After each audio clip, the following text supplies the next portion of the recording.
Hey, it's me again. I wanted to talk about DNA and the DNA study. Uh, Several people have written me either offering to send me hair samples or other samples they have for DNA testing, or they have a sample and they want to know where to get it tested, or if Dave, Steve, or Melba or anybody else is interested in the sample. Now, I think some people just are well-meaning, and I understand that, and I appreciate the offers.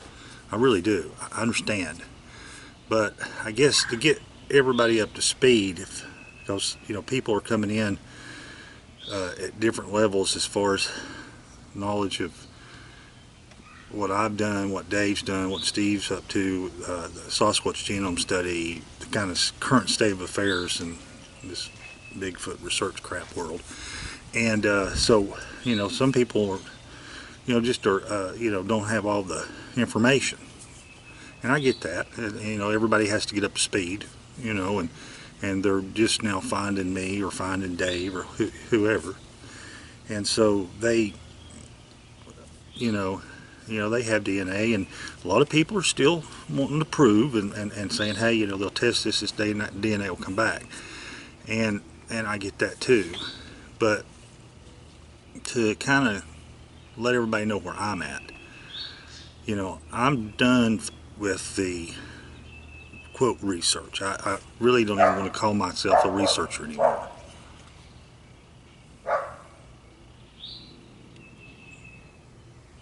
And I don't want to call myself a researcher anymore because I don't research. I've done everything there is to do in the research area.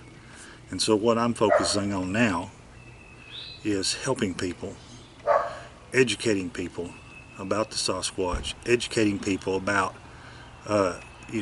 what they are, and letting people know that they exist, and kind of move past the proving part of, quote, research. There's nothing left to prove. There's been a DNA study, a Sasquatch genome study, over 100 samples, hair, blood, saliva, and other material. The mitochondrial DNA will always be human, and the nuclear DNA came back unknown, and still to this day it still is unknown. There's not been a match. And so the conclusion of the study was, number one, they're real and exist, via the DNA, because you had non-human hairs that were very unique yield human DNA, and then so they're a human hybrid and they exist. That was the study. And I've done all the research, posted pictures, regardless of what your thoughts are about my photographs and my videos. It really doesn't matter. I'm not the only one. There's thousands of photographs of them out there if you'll look. So there's photographs, there's eyewitnesses, tens of thousands of eyewitnesses. So it's been proven, and there's no need to continue to try to prove it.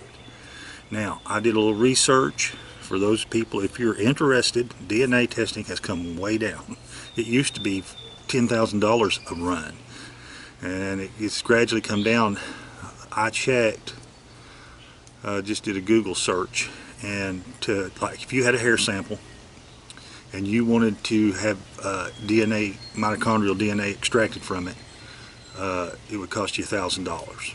So if people are like, well, I'll send this to you, you can test it, or I'll send it to Dr. Ketchum. Well, Dr. Ketchum doesn't have a lot of money laying around, just like I don't. So if you want her to test it, you'll have to send her the money to test it. Now, people have also asked me for where would I send stuff. And there are only two places I trust. And one, of course, is Dr. Ketchum. Trust her with my life.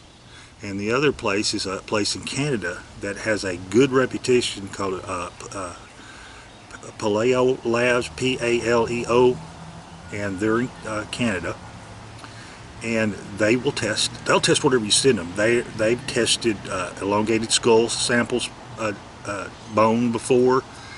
They have done ancient DNA. They've done Sasquatch. Randy Bisson sent a sample to them. He sent some hair to them, and they tested it, and guess what? It came back human. But it was Sasquatch hair. But the mitochondrial report came back human. And I believe, I'm about 100% sure, yes, it was. He had, he had collected some hair. He sent some in to Dr. Ketchum, and of course it'd come back mitochondrial human. And so he sent the same hairs, from the same find to the Paleo lab, and it came back exactly the same, human mitochondrial DNA. And that's the other thing.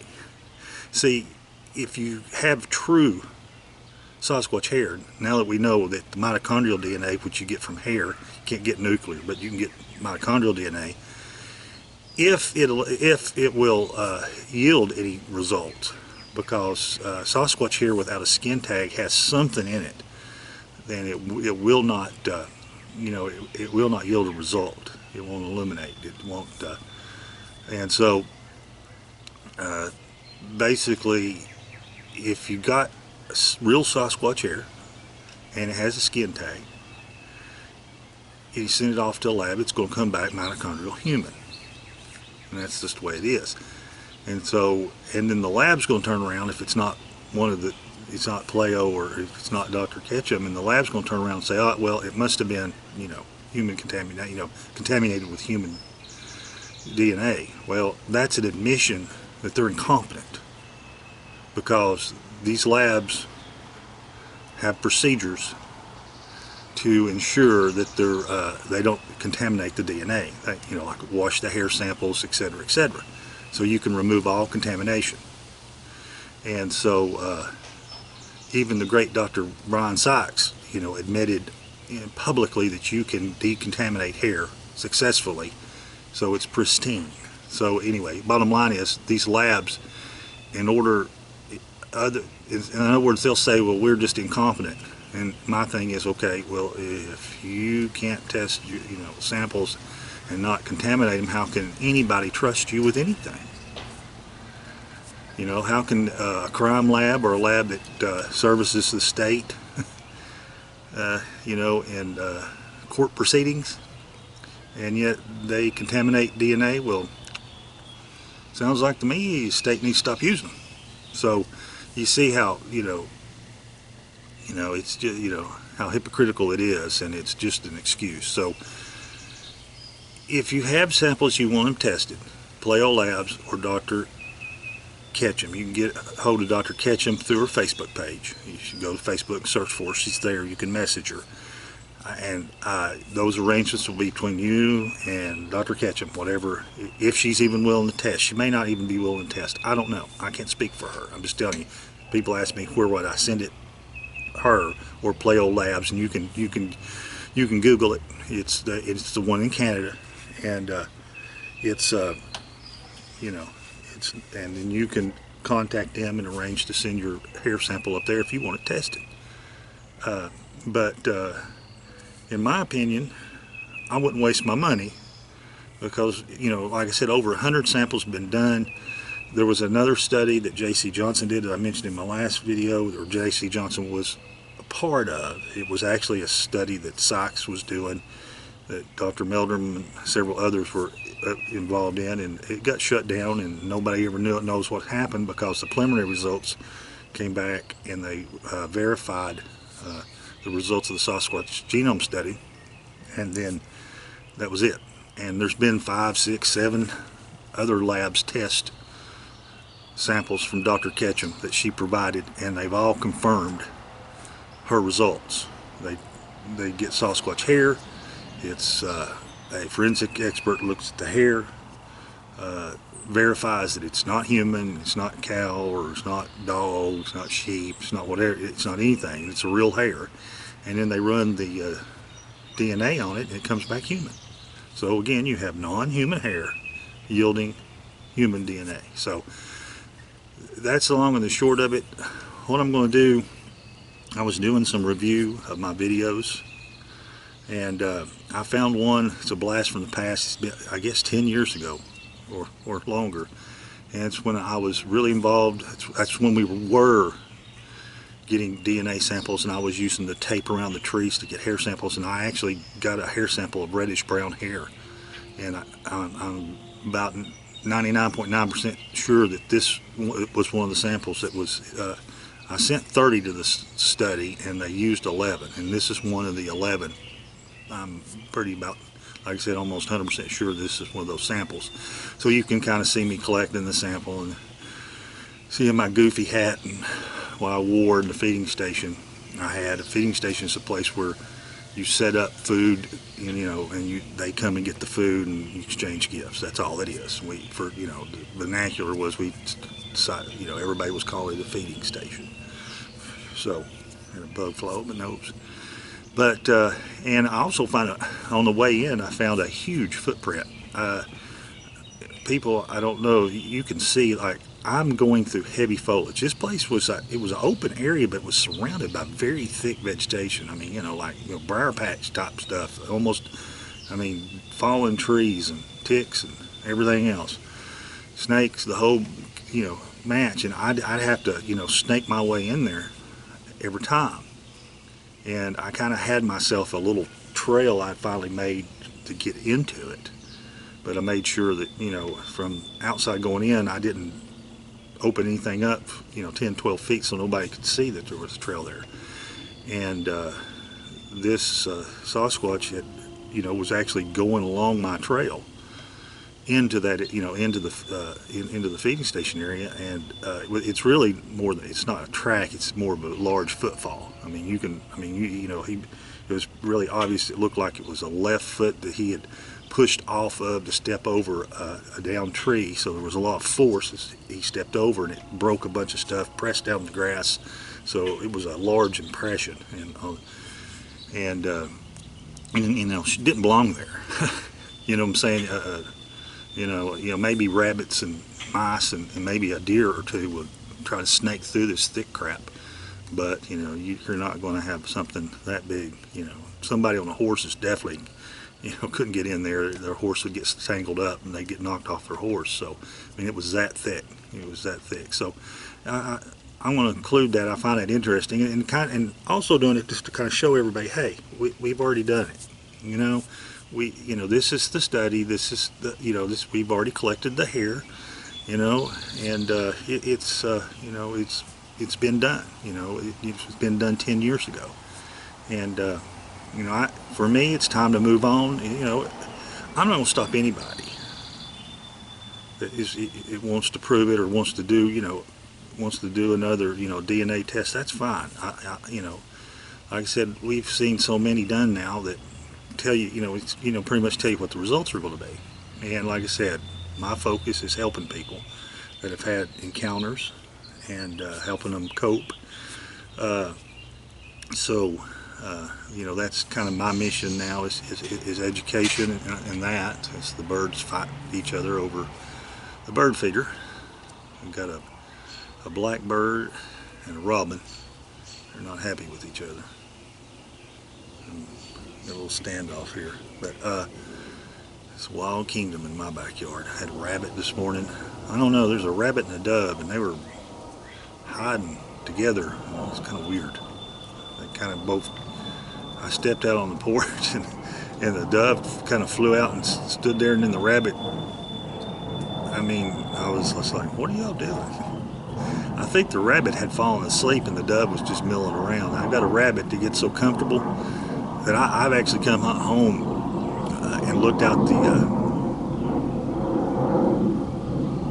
there goes an airplane, looked out the window, and he is stretched out. One time he was stretched out laying on his side, and I thought, oh God, he's dead, something had killed him, but he was just laying there asleep, so sunning himself. So anyway, it's rabbits and stuff, but what was I've lost my train of thought. The thought train has got off the rails. But yeah, my focus is on the Sasquatch awareness project, and I'm helping Steve and Dave educate and helping kind of get the word out that they exist. You know, like I said, we're moving past. You know, we're asking questions now.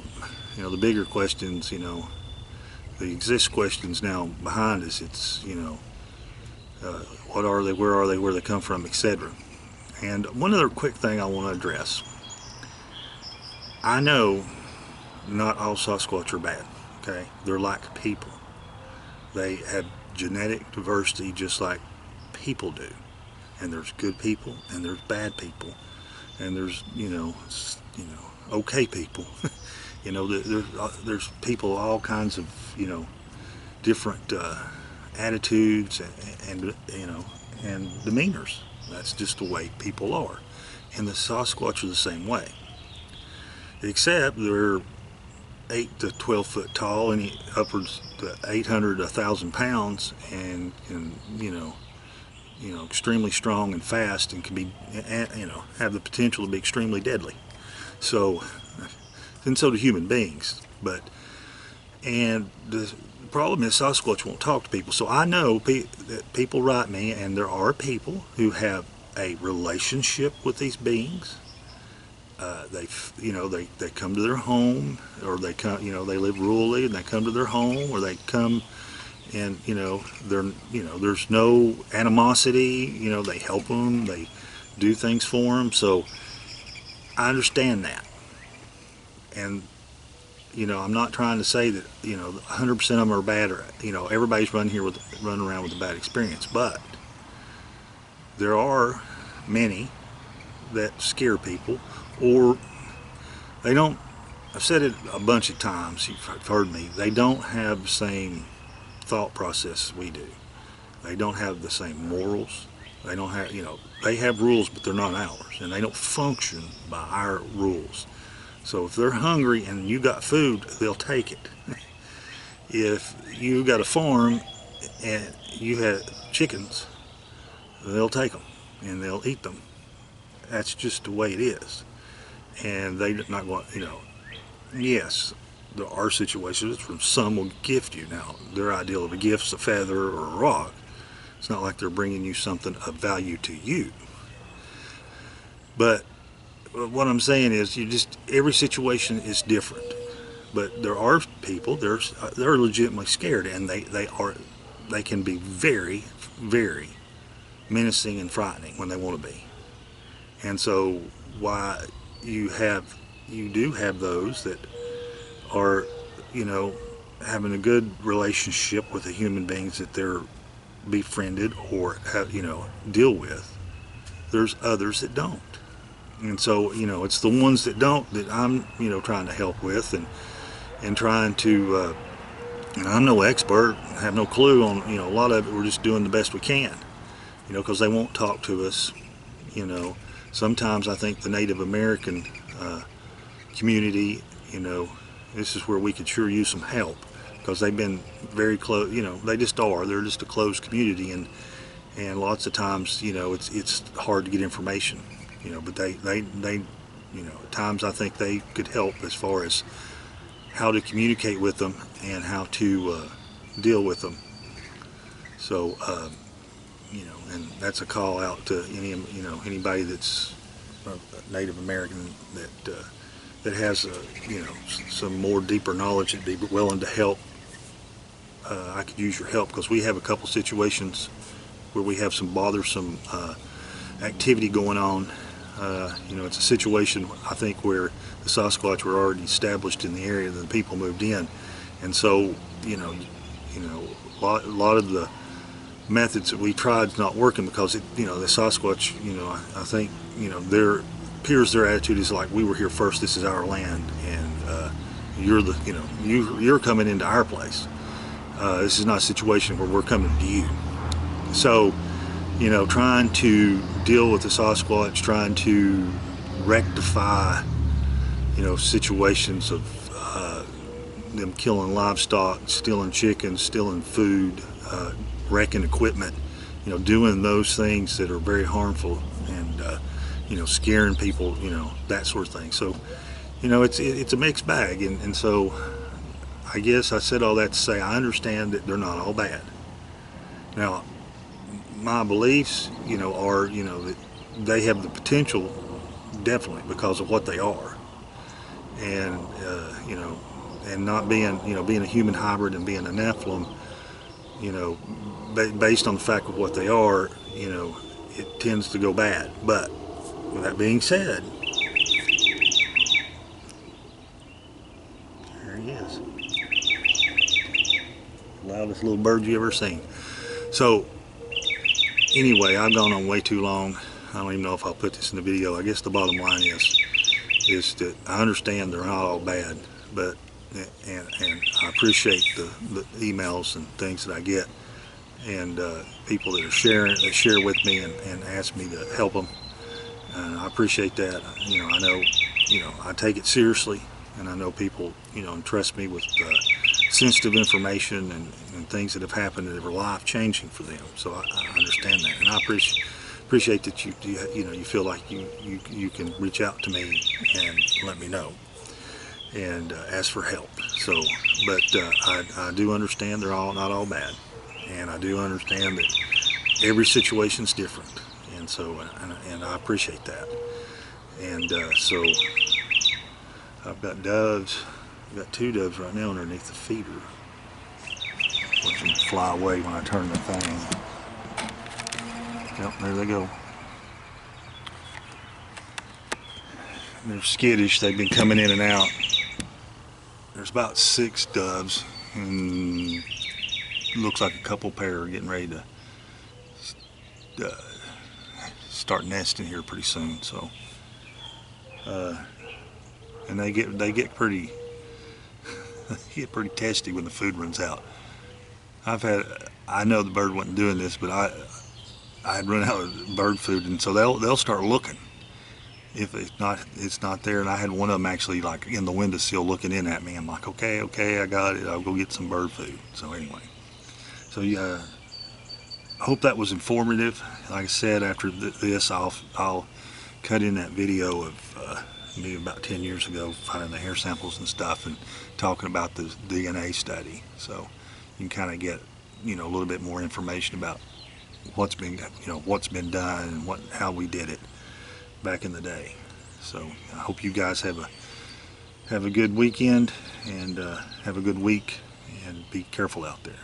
Bye.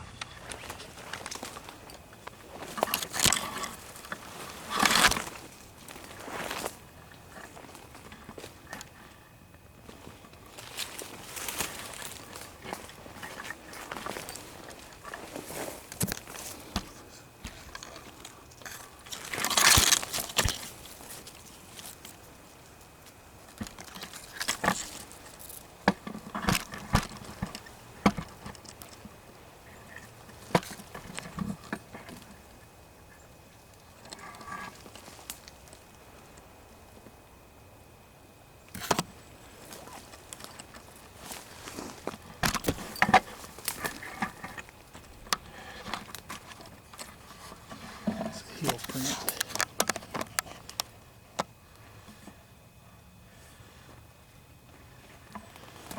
It's at least that wide. That's 6 inches wide, the heel print. So this has been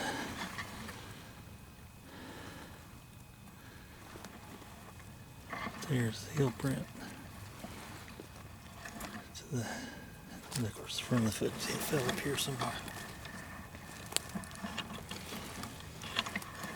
Probably right in here.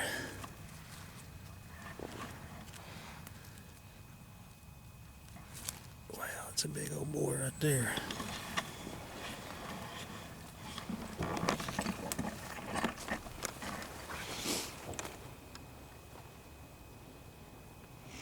God. He's behind me.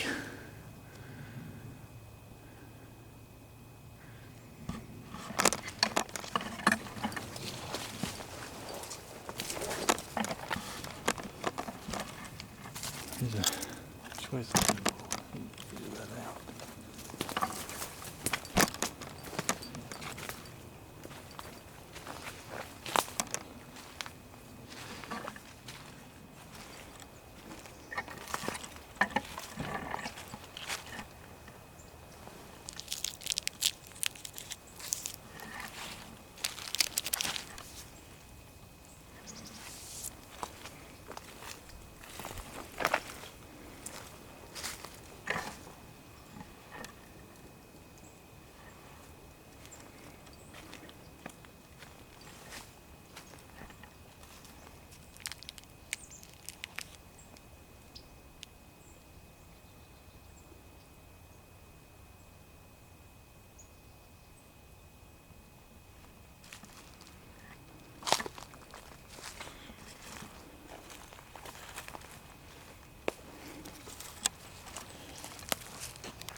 Alright, got my first hair sample of the year. It'll be hard to see here, but hopefully in the camera. I've got some reddish brown hair. So, you can see that or not.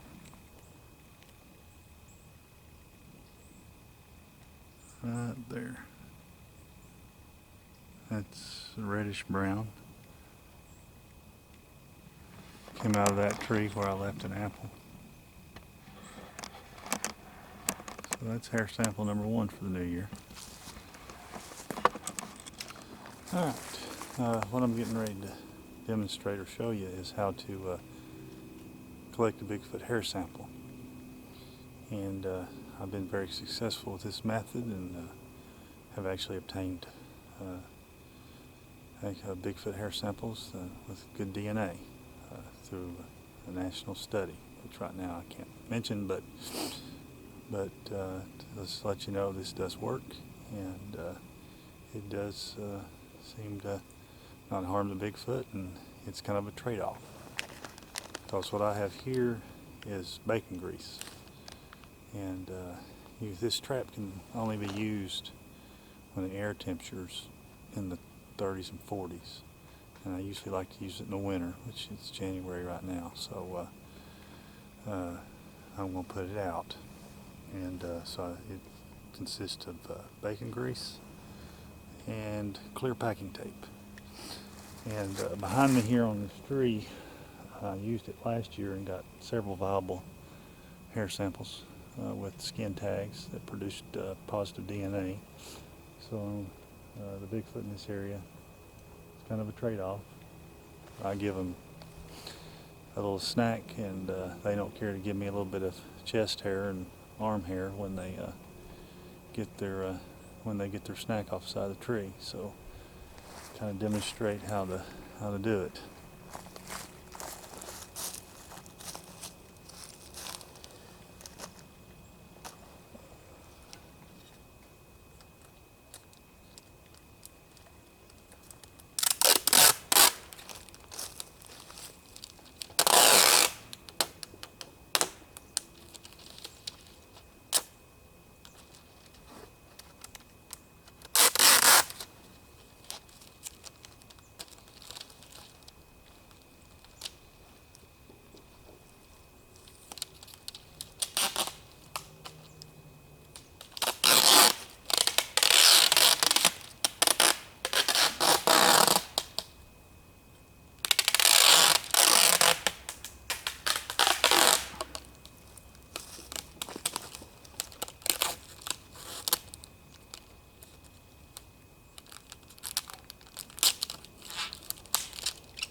with that little delay in processing.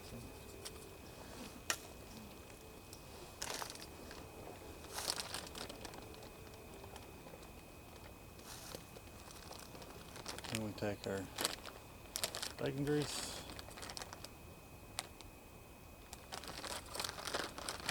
And a plastic spoon.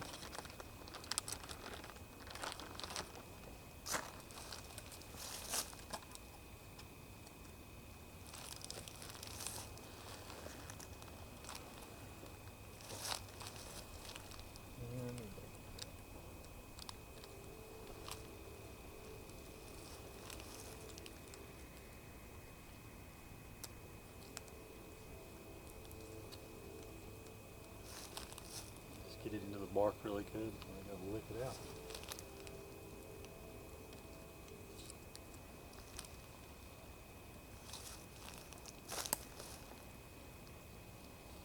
You can smell it a mile away.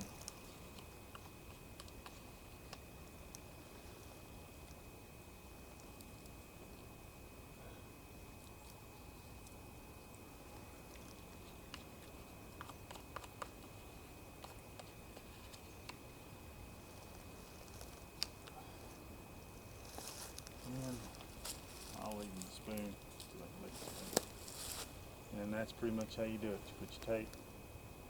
This tape's about 6 foot, an 8 foot Bigfoot, 7 foot, that's going to be chest hair. And then of course you can lean here and up there and look. That's about 8 foot right there, so he can sit there and lick it and get him a snack. And this is bacon grease, and you can smell it all over the woods.